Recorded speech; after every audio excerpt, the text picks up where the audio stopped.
सो hey guys, तो Voltaire के बारे में हम लोग जान रहे थे पार्ट 2।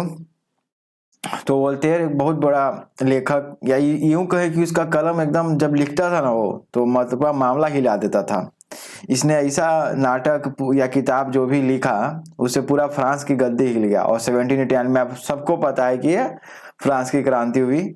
और इसका वोल्टेयर, रूसो, मोंटेस्क्यू, ये जितना भी विचारक था ना, इनका बहुत बड़ा योगदान था। मतलब जितना भी किताब लिखा सब जब्त हो गया, कई बार जेल गया, देश छोड़ना पड़ा, फिर देश आया, फिर छोड़ना पड़ा। मतलब बेचारा पूरा जिंदगी इसी में रहा, लेकिन फिर भी जबरदस्त आदमी था, क्या ही जबरदस्त।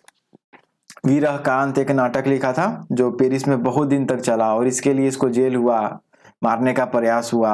लेटर्स ऑन द इंग्लिश ये पुस्तक था। तो ये जैसी ये पुस्तक छपा ना, तो पेरिस जो है फ्रांस की राजधानी, उसके पार्लियामेंट ने आदेश दिया कि इस पुस्तक को क्या करना है, सरेआम जला दो। ठीक है, इस पुस्तक को सरेआम जला दो। तो भाई अब समझ सकते हो कि क्या ही ये आदमी खुद में तो आग था। तो पहला पार्ट में कुछ पढ़ लिए थे कि कैसे साहित्यकार बनना चाहते थे और क्या क्या उन्होंने किया उस समय।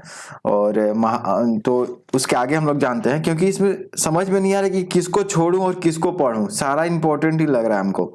तो अगर समझना हो तो तुम पूरा सुन ही लो। तो सन 1729 में उन्होंने फ्रांस से लौटने की अनुमति, किधर गया, वही बोला ना, लेटर्स ऑन द इंग्लिश पुस्तक को लिखा, और उसके चलते उनको वह व्यक्ति समझा कि वोल्टेयर ने गुंडों को परास्त कर दिया, अतः वह और भी ज्यादा भयभीत हो गया था। साथ ही वोल्टेयर का मुंह बंद कराने के लिए विफर उठा। उसने एक झूठा आरोप लगाकर वोल्टेयर को जेल भिजवा दिया। कुछ महीने तक जेल में रहने के बाद न्यायाधिकारियों ने वोल्टेयर को इस शर्त पर रिहा कर दिया कि वे फ्रांस छोड़कर अन्यत्र चले जाएं। वोल्टेयर ने यह शर्त स्वीकार कर ली। वे इंग्लैंड चले आए। इंग्लैंड में भी उनका साहित्यिक कार्य अनवरत चलता रहा। प्रवास के दौरान उन्होंने अंग्रेजी भाषा का अच्छा अध्ययन किया तथा न्यूटन, शेक्सपियर और लॉक की, यानी जॉन लॉक वही ना, की रचनाओं को मनोयोग पूर्वक पढ़ा। इसके बाद उन्होंने एक पुस्तक लिखी, लेटर्स ऑन द इंग्लिश, और इस पुस्तक को हाथ से लिखवाकर अपने मित्रों में बांटा। सन 1729 में उन्हें फ्रांस लौटने की अनुमति मिल गई। वापस आने पर उन्होंने फ्रांस के जनजीवन का निकट से अध्ययन किया तथा वहां की दुर्व्यवस्था के कारणों को विश्लेषित कर उन पर प्रहार करना आरंभ किया। उन्होंने पाया कि अभिजात वर्ग धर्म पुरोहितों को एक हथियार के रूप में इस्तेमाल करते हैं तथा धर्मजीवी उस वर्ग के हाथों अपने आप को बेच डालते हैं। वही बात है ना, राजा और धर्म जो पंडित लोग हैं, पुरोहित लोग मिलके आम जनता का शोषण करते हैं। फ्रांस की क्रांति में क्या हुआ था कि जो तीसरा स्टेट था उन पर बहुत ज्यादा टैक्स देना पड़ता था। इनफैक्ट जो ऊपर बैठे हुए थे पादरी लोग और ये जो भी एरिस्टोक्रेटिक लोग, जो अभिजात वर्ग थे, उनको तो टैक्स देना भी नहीं पड़ता था, है ना, तीसरे वाले को देना पड़ता था। तो आम जनता पे बहुत बोझ था टैक्स का। फ्रांस उस समय युद्ध भी हर जगह कर रहा था। तो और राजा लोग का जो वो जो बंठन वाला जो होता है ना, रहने का बहुत आरामदायक से जीने का जो होता है उनका, वो भी कम नहीं हो रहा था। राजा लोग अपना जो सुविधा है वो छोड़ने के लिए तैयार ही नहीं था। तो वोल्टेयर ने इसी पर सब पर प्रहार किया कि क्या कर रहे हो भाई ये सब, मतलब तुम तो आम जनता का खून ही चूस रहे हो, आम आदमी पीस रहा है। और लेकिन धर्म पुरोहित लोग क्या कह रहा था इसको, ये वोल्टेयर को, कि तुम क्या हो, अधार्मिक हो, ठीक है, तुम जनता को क्या कर रहे हो, भ्रष्ट कर रहे हो, इसलिए इसको जेल में डाल दो, या जो भी है, मतलब ये सब। तो यही चीज इसमें लिखा हुआ है कि तथा धर्मजीवी इस वर्ग के हाथों अपने आप को बेच डालते हैं। वोल्टेयर ने इस दुर्भिसंधि का भंडाफोड़ करने की ठानी, अपनी लेखनी का अस्त्र संभाला और आग उगलने लगे। इससे बड़ी खलबली मची। इन्हीं दिनों एक प्रकाशक ने उनकी पुस्तक लेटर्स ऑन द इंग्लिश प्रकाशित कर दी, जिसमें निहित स्वार्थी तत्वों पर कड़ा प्रहार किया गया था। पेरिस की पार्लियामेंट ने निर्णय दिया यह पुस्तक सरेआम जला दी जाए। पार्लियामेंट के इस निर्णय को वोल्टेयर ताड़ गए। अब जेल जाना पड़ सकता है, इसलिए वे पेरिस छोड़कर अन्यत्र चले गए। साथ ही उन्होंने अंधविश्वासों तथा कुव्यवस्थाओं पर व्यंग बाणों की बौछार करना आरंभ कर दिया। उनके द्वारा छेड़ी गई विचार क्रांति से पुरोहित वर्ग तिलमिला उठा। पहले उन्हें धन का प्रलोभन दिया गया, पर वोल्टेयर कोई धन के भूखे थोड़े ही थे। उधर एक और साहित्यकार रूसो का उदय हुआ। इन दोनों ने मिलकर जनसाधारण में एक नई चेतना जगाई। 84 वर्ष की अवस्था में पेरिस देखने की इच्छा से वे पेरिस में आए। फिर उन्होंने अपनी जीवन लीला वहीं समाप्त कर दी। लेकिन उन्होंने विचारों के जो बीज बोए उन विचारों का 1/3 संसार अनुयायी है। यह विचार है प्रजातंत्र, स्वतंत्रता, समानता और भ्रातृत्व यानी कि बंधुत्व, इसी को इंग्लिश में फ्रैटर्निटी भी कहते हैं, भाईचारा का। वोल्टेयर 84 वर्ष की आयु में मरे तो उनके अंतिम संस्कार कराने के लिए पेरिस का कोई पादरी तैयार नहीं हुआ, इसलिए उनकी लाश को नगर से बाहर एक छोटे गांव में दफनाना पड़ा। पादरी उन्हें धर्मद्वेषी कहते थे क्योंकि उनने जीवन भर धर्म के नाम पर चल रहे पाखंडों का विरोध किया। यद्यपि वे अधार्मिक नहीं थे, वास्तविक धर्म के प्रति उनकी गहरी आस्था थी। वे धर्म के नाम पर चल रहे अनाचार को सहन न कर सके। उनने उनका जीवन भर विरोध किया। वोल्टेयर को अपने लक्ष्य के लिए यात्रा करते रहने में कठिन जीवन बिताना पड़ा, कितनी ही आपत्तियों का सामना करना पड़ा, फिर भी वे विचलित नहीं हुए। अपने मार्ग पर धैर्यपूर्वक जीवन के अंत तक चलते रहे। उनने अपने जीवन में लगभग 100 महत्वपूर्ण ग्रंथ लिखे। उन सभी में उन्होंने धर्म के वास्तविक स्वरूप का प्रतिपादन किया और धर्म के नाम पर प्रचलित भ्रांतियों और अनीतियों का खंडन किया। भारत में जो काम या जो कार्य विवेकानंद, दयानंद, गांधी, राम मोहन राय आदि ने किया, वही कार्य वोल्टेयर ने फ्रांस में किया। इस प्रकार का कठिन कार्य अपने जिम्मे लेने वाले प्रत्येक सुधारक को निहित स्वार्थों तथा रूढ़िवादियों के विरोध का सामना करना पड़ता है। वोल्टेयर को भी वे आपत्तियां सहनी पड़ी। एक पुस्तक लिखने में उन्हें जेल की सजा मिली, छूटकर आए और अन्य पुस्तकें लिखी तो वे भी जब्त हो गई। उनके लिखे हुए नाटकों को दिखाने पर कानूनी प्रतिबंध लगाए गए। उन पर आरोप लगाया गया कि वे जनता को नीति भ्रष्ट करते हैं।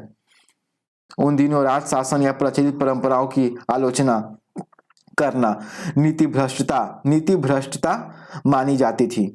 इतने प्रतिबंध होते हुए भी उनकी पुस्तकों में जो तथ्य होता था उससे जनता बहुत प्रभावित थी।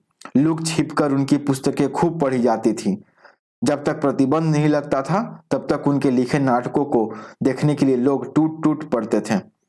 जीवन के आदि से लेकर अंत तक उन्हें अगणित आपत्तियों का सामना करना पड़ा, पर उन्होंने वह सब कुछ हंसते हंसते सहन किया। उन्हें अनेक बार बड़े बड़े प्रलोभन दिए गए कि अपना विरोध कार्य बंद कर दे, पर वे उससे भी विचलित नहीं हुए। उनकी लेखनी में व्यंग और कटाक्ष भरा रहता था। फ्रेडरिक नीत्शे ने उन्हें हंसता हुआ शेर कहा है।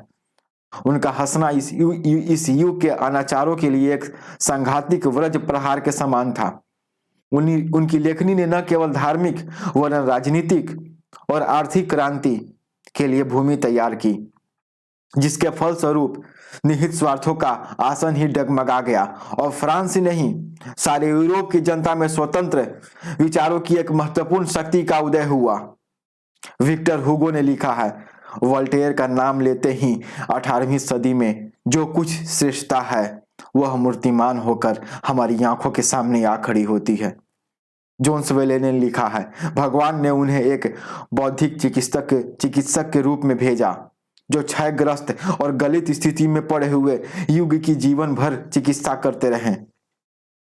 वे एक अथक सैनिक थे जो अनवरत रूप से बुराइयों के विरुद्ध लड़ते रहे। मानसिक दास्ता और आदर्शों की दुर्बलता को मिटाने के लिए वे एक साहित्यिक विद्रोही के रूप में अवतीर्ण हुए और इस संग्राम में जूझते हुए ही उन्होंने वीर गति प्राप्त की। वे मानव मन को अंधविश्वासों और कुसंस्कारों से विरत करना चाहते थे। जो उन्होंने चाहा उसके लिए असीम बलिदान और असाधारण त्याग तथा अथक श्रम किया। वोल्टेयर घोर परिश्रमी थे। उन्होंने अपने जीवन का एक क्षण भी व्यर्थ नहीं जाने दिया। वे कहा करते थे, आलसी को छोड़कर दुनिया के और सब लोग अच्छे हैं। कुछ काम न करना और मृतक होना एक ही बात है। मेरी आयु ज्यों-ज्यों बढ़ती जा रही है त्यों-त्यों जीवन के शेष थोड़े से क्षणों का और भी अधिक सदुपयोग करने का मैं कोशिश करता हूँ या मैं प्रयत्न करता हूँ। कर्म निष्ठा का अभ्यास होने पर वह स्वयं एक आनंद बन जाती है। जो आत्महत्या नहीं करना चाहता उसके लिए यही उचित है कि निरंतर कार्य संलग्न रहे।